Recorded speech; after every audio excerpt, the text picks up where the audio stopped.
बुजुर्ग, वृद्ध, जिन्होंने अपनी जिंदगी को जीने के पश्चात अपने भीतर अनुभव के आकूत खजाने को संभाल रखा है, उन बुजुर्गों के सन्निकट बैठने मात्र से जो हमें प्राप्त हो सकता है वह दुनिया की किसी यूनिवर्सिटी के द्वारा प्राप्त नहीं किया जा सकता है। याद रखिएगा,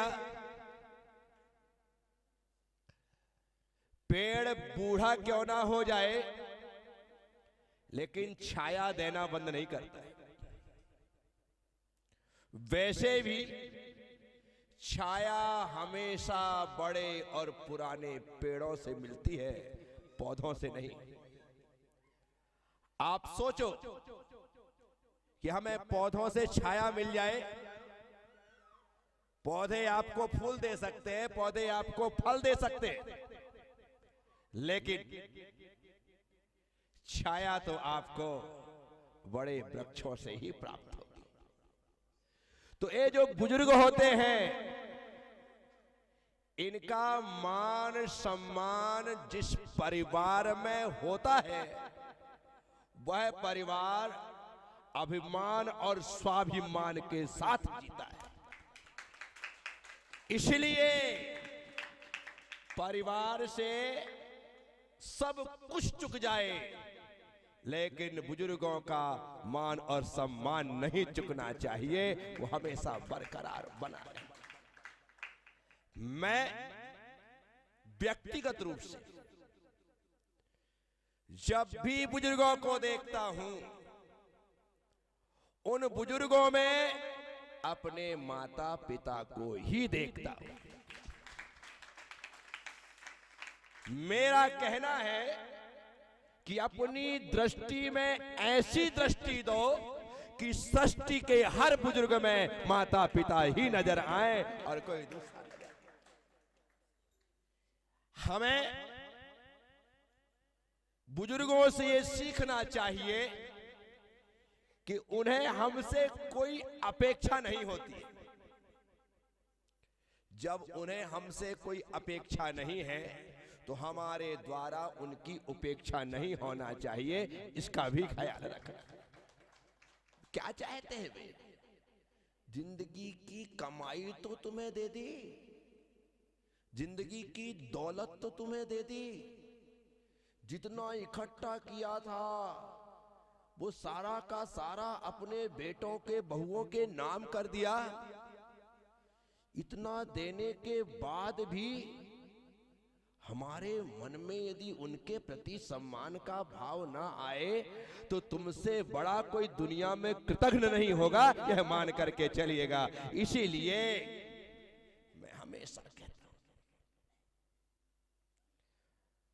माता पिता का, दादा दादी का, बड़े बुजुर्गों का बहुमान हमारे परिवार में भी, हमारी समाज में भी और हमारे देश में भी बरकरार रहना चाहिए। जिस परिवार में माता पिता का सम्मान होता है वो परिवार खुशहाल होता है। जिस समाज में बुजुर्गों का सम्मान होता है वो समाज खुशहाल होता है, और जिस देश में बुजुर्गों का सम्मान होता है वो देश खुशहाल होता है। इसलिए खुशहाली के लिए और अपने हर दिन को दशहरा और रात को दिवाली मनाने के लिए बुजुर्गों का बहुमान हमेशा हमारे द्वारा किया जाता रहना चाहिए। साथियों, ये सोच करके चलो कि आज तुम बच्चे हो, आज तुम युवा हो, कल कल कल बुढ़ापा आएगा। इसलिए अपने बुढ़ापे को तुम सम्माननीय बनाना चाहते हो तो आज से ही बड़े बुजुर्गों का सम्मान प्रारंभ कर दो, क्योंकि संसार में टिट फॉर टैट का सिद्धांत चलता है। टिट फॉर, जैसे को जो दोगे वो मिलेगा। इसलिए आज सम्मान दीजिए, कल आपको मिलेगा। क्यों? क्योंकि आज आप अपने पिताजी को, दादाजी को सम्मान देंगे, आज आपका बेटा आपको देखेगा, उसे लगेगा कि हमारे पिताजी अपने पिताजी को सम्मान देते थे। इसका मतलब है ये हमारी पीढ़ी दर पीढ़ी चली आई परंपरा का एक शाश्वत उसूल है, और इस उसूल का पालन करना सबका धर्म है। पिताजी उनका सम्मान करते, मैं पिताजी का सम्मान करूंगा, मैं दादाजी का सम्मान करूंगा, और उसको देख करके पीढ़ी दर पीढ़ी यह कार्य चलता रहेगा। यह प्रक्रिया हमेशा जारी रहनी चाहिए। कभी भी कुछ भी हो जाए, अपने बच्चों के सामने अपने पिता से ऊंची आवाज में बात मत करना, नहीं तो तैयार रहो। आज तू अपने पिता से ऊंची आवाज में बात कर रहे हो, कल तुम्हारा बेटा तुमसे ऊंची आवाज में बात करेगा। इसलिए आप जैसा सिखाएंगे, जैसा दिखाएंगे, वैसा ही तो बच्चे सीखेंगे, वैसा ही तो बच्चे करेंगे। अच्छे प्रेम से घर में बोलो, तुम्हारे बच्चे भी प्रेम से बोले। अब तुम अपने बच्चों के सामने अरे तुरे ये वो ले तू ता सब कुछ करोगे तो तुम्हारा बच्चा भी वही सीखेगा। झुग्गी झोपड़ी में रहने वाले बच्चे यदि गालियां जन्म से दे रहे हैं तो क्यों दे रहे हैं? क्यों? क्योंकि उसका बाप अपने बाप को गाली देता है, तो उसने सीख रखा है, वो भी गाली दे रहा, दिल बढ़िया से दे रहा, और लेटेस्ट ले लेकर आ रहा है बाजार से, वो दे रहा है। आप किसी को देखना, किसी जो ऑफिसर वर्ग होते, जिलाधीश है, एसपी है, कलेक्टर, XYZ जो भी होते, बड़े बड़े लोग होते, पढ़े लिखे लोग होते, वो अपने घर में इतने सलीके से बात करते, अपनी पत्नी को जी लगा करके बोलते, आप करके बोलते। इस कारण से उनके बच्चे भी जी लगा करके बोलते हैं, आप करके बोलते हैं। क्या हुआ? लड़की की शादी होती ना, जैसे ही वो पीहर से ससुराल जाती है, वहां जाकर के अपने पति को माँ बाप को पापा जी मम्मी जी बोलती है, अपने पापा मम्मी को पापा मम्मी बोलती है, हाँ जी नहीं लगा पाती। क्या हुआ? क्यों? क्योंकि यहाँ लगते नहीं कि ऐसा है, जी लगाने जैसा है, लेकिन वहां पर पहले से सिखाया कर भेजा जाता है, बेटा पापा जी बोलने का, भैया जी बोलने का, दीदी जी बोलने का, ऐसा बोलने का। तो बेचारी यहाँ से बिल्कुल ट्रेंड होकर के जाती है। मैं आप सबसे कहता हूं, हम जैसा जिएंगे वैसी ही पीढ़ी तैयार होंगी। इसलिए इन बुजुर्गों के सम्मान में, बहुमान में हमेशा हमेशा हमेशा खड़े रहने की जरूरत है। आज आप इनके सम्मान में खड़े रहेंगे, कल आने वाली पीढ़ी आपके सम्मान में उसी तरह से खड़ी रहेगी। इसलिए आप सब लोगों को, हम सब लोगों को हमेशा इन लोगों के सम्मान में तत्पर तैयार रहना है। आज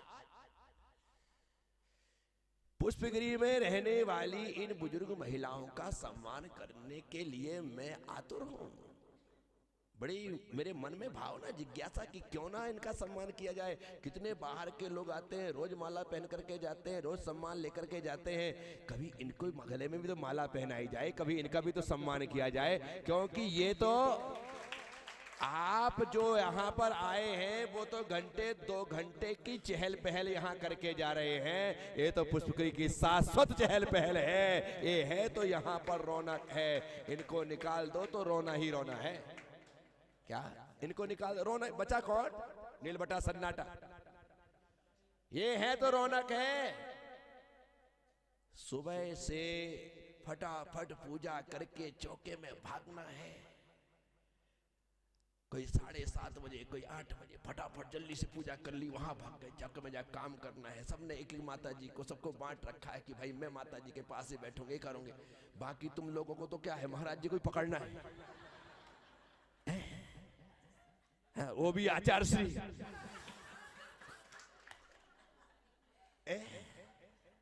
वो भी आचार श्री का उपवास, तो आज अपना भी आहार का उपवास। विचार करो, मैं यहाँ रहूं ना रहूं, लेकिन ये लोग तो 12 महीने चौके में आकर के सेवा करने का भाव लेकर के जी रहे हैं। इसलिए इनके लिए कभी बुरा मत कहिए, बुरा मत बोलिए।